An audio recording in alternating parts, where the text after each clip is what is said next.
Hi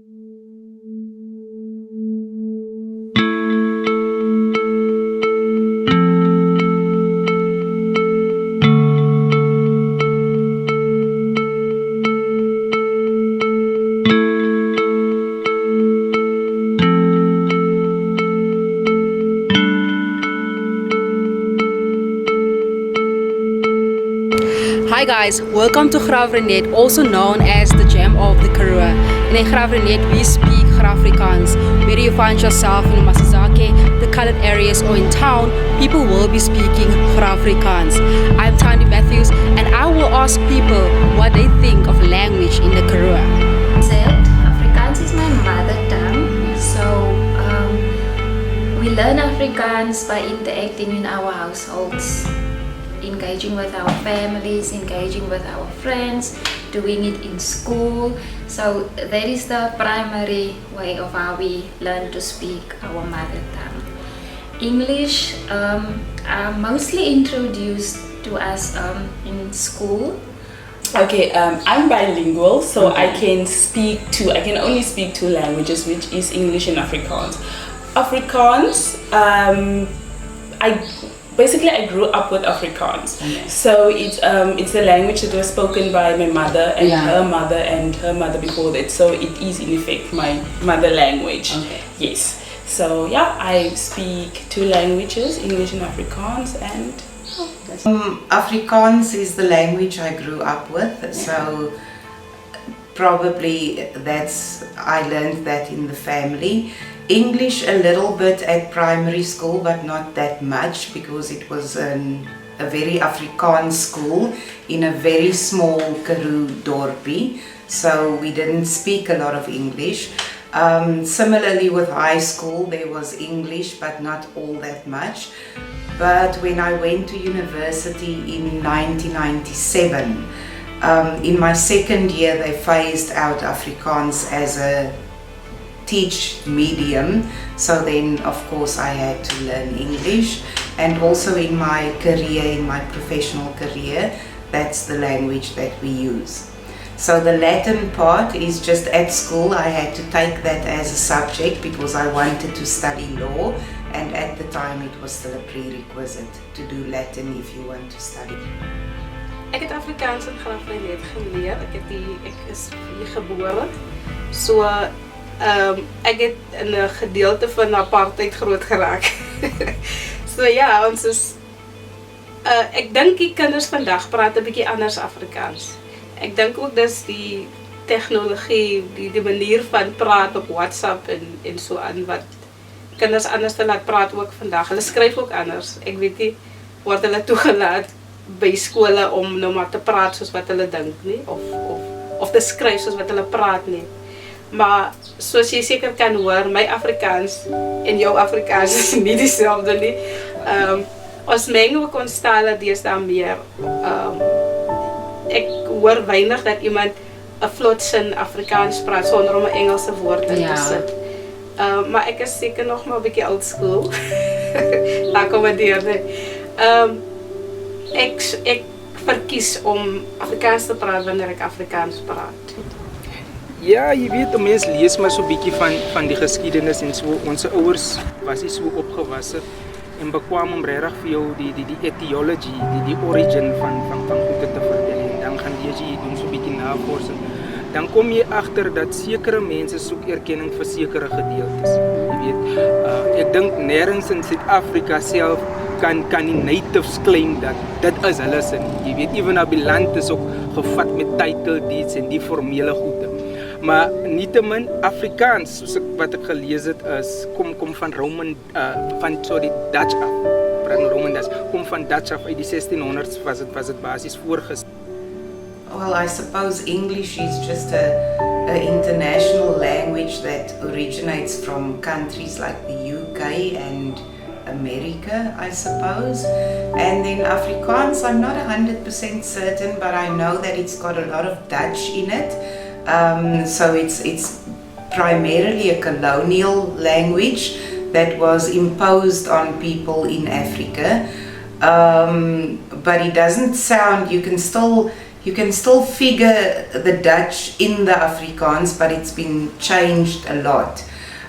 So I also heard that it was the language of Africa. I don't agree with that, because really you can, if you listen to Afrikaans and you compare it with Dutch, there's a lot of similarity. So I think it's the Dutch people who colonized Africa who then imposed that language on people here. And then of course Latin is just a Roman Dutch language that was used because we've got a Roman Dutch legal system still in South Africa. That's the language that was used. Afrikaans, hence we are colonized people by the Afrikaners. We are forced to speak this Afrikaans language. Okay. Yeah, and I'm brought up also speaking that language, and it was hard to segregate myself under those laws because I had a family in the so-called colored area and I'm staying in the black so-called location side of the black people. Yeah. So I could never be segregated because my family is that side and that is how ek bedoel ek kan goed Afrikaans praat. Yeah.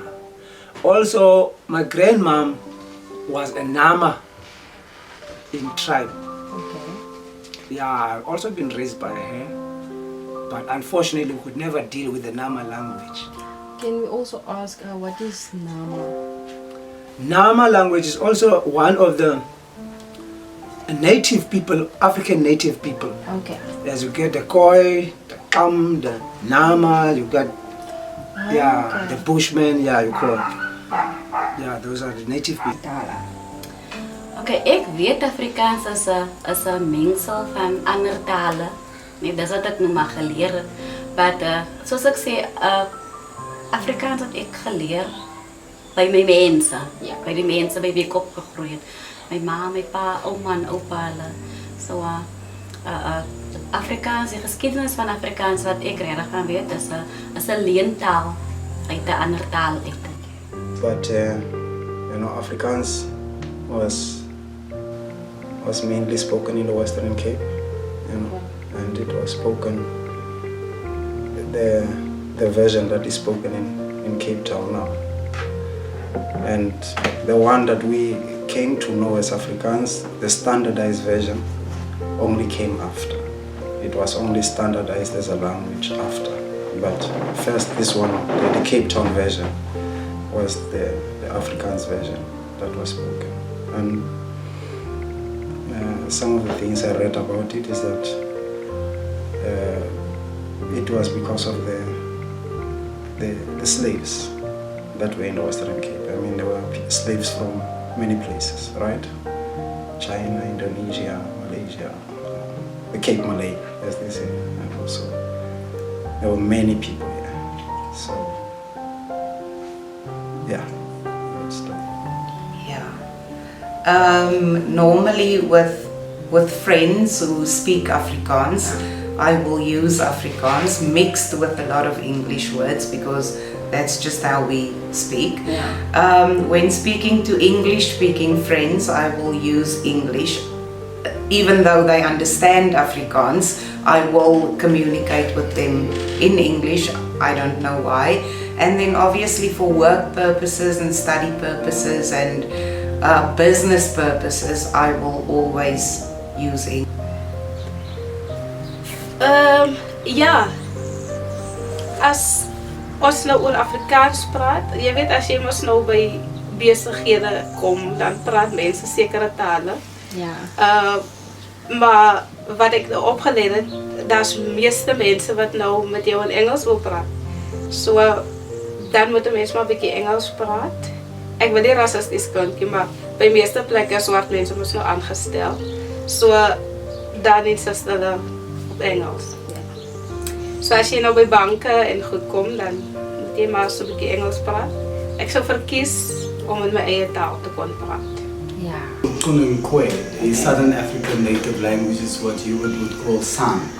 S-A-N, Southern African natives. They used to occupy most of these lands, majority of them, and are the natives of Southern Africa. Their languages at this moment are threat. Languages like Tu, which is on the extinction level. Tong, the language is also on the extinction level, but much more the culture as well. And then Kwe, which is also a Haber language crippling point that they're getting into. But most important, the Juansi language should be rescued first due to its importance to all the San languages. Okay. Just last night, I was getting into an Uber. And it was at night. And the driver wouldn't let me in. You know, he didn't trust me. When I spoke English to him, you know, he almost wanted to go. He didn't want to let me into the car. Because I was still on the phone with you. So as I'm still on the phone with you, I just responded to him as well in English. Alright? So he didn't want to let me in. But when I started speaking Xhosa, everything became, he trusted me a bit.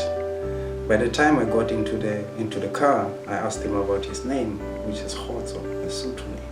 I found out the guy is actually Sotho speaking person. But it made me realize that, you know, language plays an important role in terms of trust. You know, if you talk my language, I feel more closer to you. But also, you get to use language for different things, to speak to different people.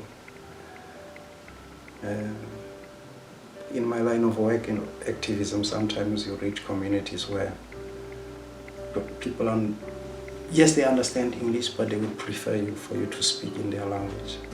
You know, so this then becomes very vital, because then the information that you share becomes relevant. What I've also experienced is languages also plays a big role when it comes to putting people into classes in terms of knowledge and status. So yeah, we always use a language to fit within the current context, depending on where you are at that specific time. So that is how we use language in our societies. Okay. Kan ek gou net daarbey voeg, jy kan in verskillende provinsies, dan gaan jy optel dat kleurlinge beter Afrikaans praat dan die wit mense. En jy kan in sekere plekke sal jy uitvind maar die wit man praat Engels of Afrikaans beter dan wat enige iemand anders in hy provinsie is. Want ek het dit opgetel toe ek in Noordwes was, dan kan daai mense vir Afrikaans praat. Dan sê ek ook vir myself, maar dit klink soos Graaff-Reinet. Maar kom jy in Graaff-Reinet, dan praat die wit mense die Afrikaans soos wat die kleurlinge in Noordwes praat. So. Dit hang af van waar jy jou bevind in Suid-Afrika. Yeah, okay. Firstly, it's definitely a language that white people speak. It's funny because like I mentioned, Afrikaans is the derivative of the Dutch language. So, but then the people who actually basically had not so much as a say, but basically had something in the mix with Afrikaans were the people that were the slaves. They were the Khoisan people. They were the Asian and the Malaysian and the African slaves. That was basically had a deal in what we know as Afrikaans right now. But yeah, because predominantly Afrikaans is spoken by white people. I think that not so much as it's a white language, but it's definitely spoken by white people. Ja, Afrikaans is 'n ingevoerde taal. Okay. Yeah, and also it's a fake Afrikaans, that's what I understand, which we are speaking. Because the original Afrikaans is coming from Duitsland most. Okay. You see, you zeggen, yeah, it's something like that. Language is sound. Taal is klank. Is net 'n hele paar klanke wat ons bymekaar sit. So I don't want to connect it to a color because I choose to look at people from the inside out and not from the outside in. And I think it's because I have the privilege to travel extensively. I did about 5 continents, so I had the opportunity to meet different cultures.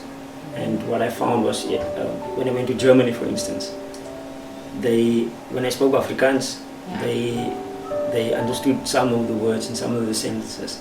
So I don't want to connect Afrikaans to a color, because it's just different sounds that we put together, and it doesn't necessarily define. It's just a language that I was brought up in. If I speak. Number one, in Southern Africa, my language is not identified now as my ethnicity. As a San person, you have 11 of English official languages, which is 80% Bantu languages and Nguni languages. The other 10% is English and Afrikaans, Hindu, Tamil, Chinese. But you don't find either Nama, Kuap, or Kun, or Kwe, or Juansi in any of these languages. Here, predominantly, we still have these communities, and they are, because the residents are here. So you have a failed language situation when you're looking at it that way. And you? Well, sometimes, with language, it depends on where you're talking and who you're talking to. Because, like, if you're in the medical field, it's a medical jargon, and you can have all these acronyms, and they won't mean anything to you if you don't understand the field. So yes, as you go along with life, there is difficulties in communication, depending on where you are and where your starting point is. Okay. English. Not many problems. When I speak Afrikaans, I run into big problems with people understanding me. I would say all the time. I don't know if that's communication skills or if it's the language barrier, but sometimes I do have difficulties with people understanding me, and I try my utmost best to understand them. So even like some of my friends, I would ask them to send me a message in Zulu or in Tswana, and then I take Google Translate and throw it there. And then even when I want them to get something I'm trying to say, because we're a lot on the phone these days. So now I want you to really fully understand what I'm saying to you. Then I would go into Google Translate and translate my English sentence into your language, and then throw it back at you, and then the person would Jonga or whatever, but they would get it. So I would say that when we look at our education system, there is a difference in the schools that we go to. So based on the education that you get, that is how you build yourself, and that is how you engage with the others in the community. And I can always remember one of the elders in our household used to say, Mandela say, jy hoef nie perfect te praat nie. As long as you speak for a person to understand you, that is what is important. But we live in a society whereby we want to do things perfect according to the book. And then according to the book does not necessarily mean that that is the right way. In my view, according to how we do things practically, that for me would I... Yes. 99% of the time in South Africa, I speak a white colonizing language, a brown colonizing language, and a black colonizing language, which oppresses my native tongue. And that all my rights are violated, my human rights and my indigenous rights. My land rights is overwritten the same way because of 1932 and the 1914 Land Law Act that states that I, as an indigenous person, can't play further than that. So this is where we have the fight of language and land. It was easy. Yes. Look how dark I am. So, like I said, I'm Frikwa, and in Johannesburg, to make it easy for a lot of people, you just go, I'm colored, right? So I was working in a bank, and I would have lots of clients shout at me because I wasn't speaking Zulu. They would say, you look like you're Zulu. Why can't you speak Zulu? And at first I used to cry about it, and then afterwards I was like, okay, trying to understand it, understand where they're coming from. So I actually one day stood in the mirror and looked at myself and said, yeah, you are really dark. Understand. And in my family, I'm one of the darkest. My mom's also dark, but everybody else is quite light skinned. So it was, for me at that stage, it was a little bit difficult because people would be like, you can't be colored, you're too dark, and you know, it affects how you look at yourself. Well, because I'm me, I speak Afrikaans, I speak so many different languages. I get discriminated all the time. I mean, South Africa comes from a very racial past, you know. So in some circles I'm not colored enough, and in some circles I'm not black enough, you know. So, yeah. Yeah, no. For me, it's not my fault that I can only speak these 2 languages. So the way other people treat me, that's not my responsibility. You know, I always try to be respectful to people. I always try to understand where they are, to respect where they are, and I think in return that's basically all I want. You know, it's for people to respect where I am, and not basically to define me based on the language that I can speak. You know, because there's so much more to me than just my language that I speak. Yeah. Not that I can think of. There are some English-speaking people who do not want to communicate in Afrikaans at all. But generally speaking, I haven't been discriminated against for speaking Afrikaans. What did happen that at the time when I was in France, in Paris, there's a lot of discrimination against English-speaking people. So it was extremely difficult communicating in France because the French do not want to speak English at all. Ek dink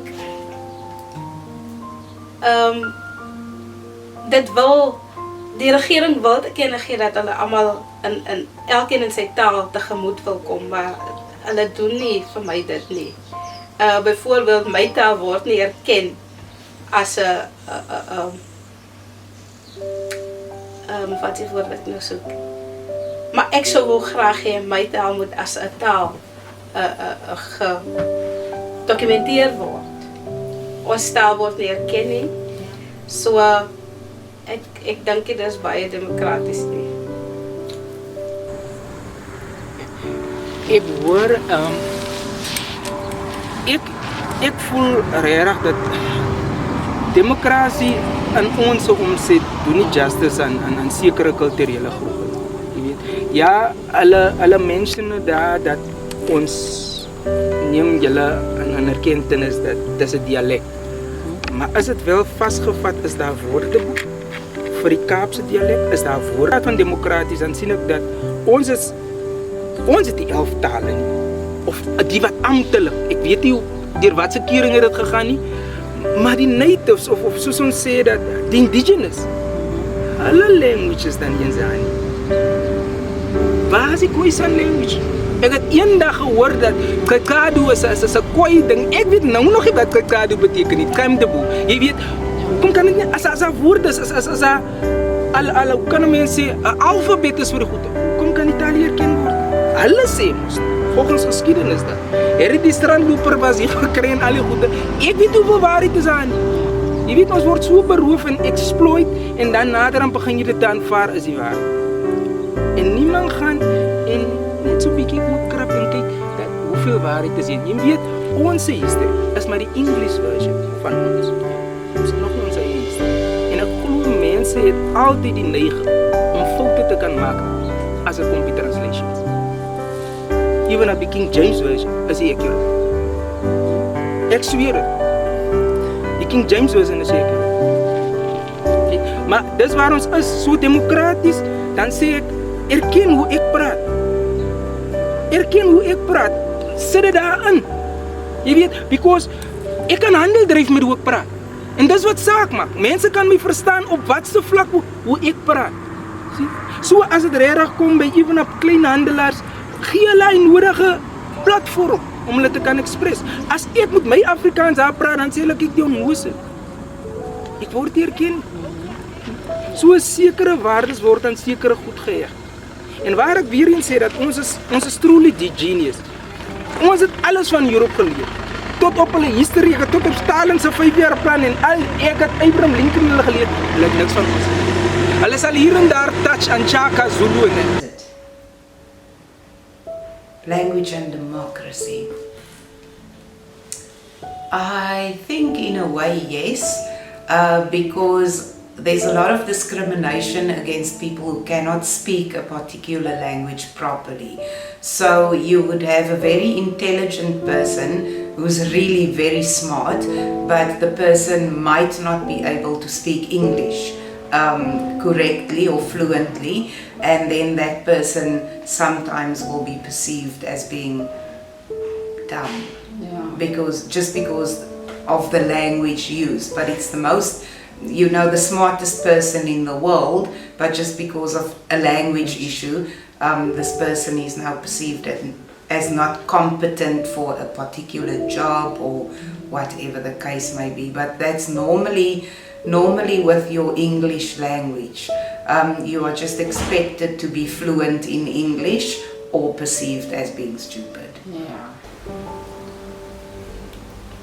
You have to appear in a certain way, and you need to give confidence to the people you're speaking to.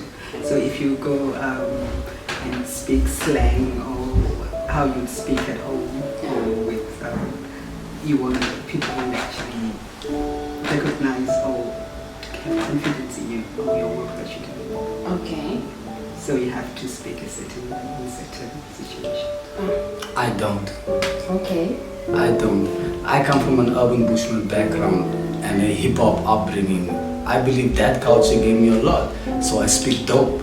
And due to speaking dope, I articulate not only me being a bushman urban, but also the struggles of the streets and where I come from. So that board don't understand dope, they need to go quick to their kids. Because it is the children's revolution, it's not mine. So I speak dope, I speak street. Yeah. It's everybody's language. We speak everything in there. Yeah. All official languages. The other languages separates things, which makes me feel less than what I should. But dope makes me and you wear these t-shirts and how we are with skateboards, sneakers and stuff. You don't allow that in boardrooms. But you feel comfortable like that, isn't it? Yeah. I feel comfortable looking like this in a boardroom. Grass on meetings. I'm dope. Yeah. Don't judge me, judge the content of what I am. Ja. Nee, ons al paraat. Nee, ek dink dit is dieselfde nie. Want as jy in 'n professionele omgewing kom, dan verwag mense dat jy boek Afrikaans praat, as ek dit so mag stel. Maar ek dink by die huis praat mense anders, by die skool praat mense anders, want jy moet dit skryf soos wat jy dit lees. So, ek het byvoorbeeld omtrent 15 jaar in die Kaap gebly. So in die Kaap praat hulle Afrikaans. En in Graaff-Reinet, so toe ek in die Kaap kom, mense vir my Afrikaans gelag, want my Afrikaans klink bietjie anders as hulle sin. Maar ek het nooit hulle taal vir myself kon neem nie, want die vaslegging, jy weet, is mos nou anders. Ek kan nie net hulle manier van praat aangeleer het. 100%. Jy weet, as ek hier van die huis af loop, dan moet ek die kep afhaal. Die Asheville kep moet ek afhaal.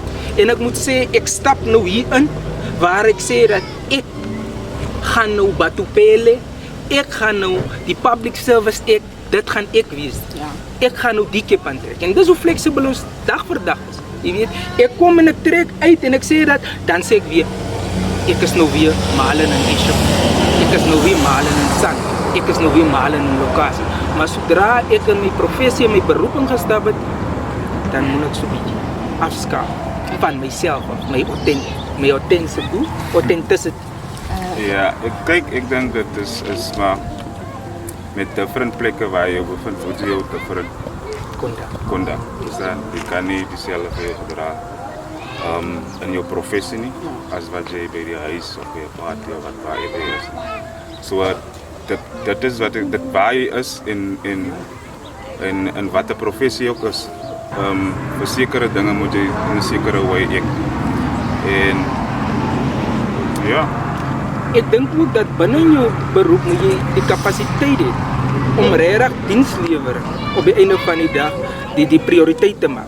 Sommige keer kom daar mense in en jy is nou hier skoon eurocentric. Die een is so ongemaklik, hy vergeet van sy probleem. Jy hoor wat ek sê? So ek voel soms moet jy jou culture saam met jou dra. Sodat die mens praat, ek praat met myself. Ek is gemakkelijk, ek kan myself wees. Die man het empathy vir my. En sommige keer wil ons nie hy hand vat. Ons wil net in mekaar staan. En sê, right, ek sien die een sukkel. Ek hou aan met my Engels, maar ek sien die man praat Afrikaans. Dit is natuurlijk aan onsself te danken. Ek dink ons moet daai punt bereik waar ons dit nie doen. So ek wil graag die dag sien wanneer ek my kultuur in 'n professionele omset kan uitleef.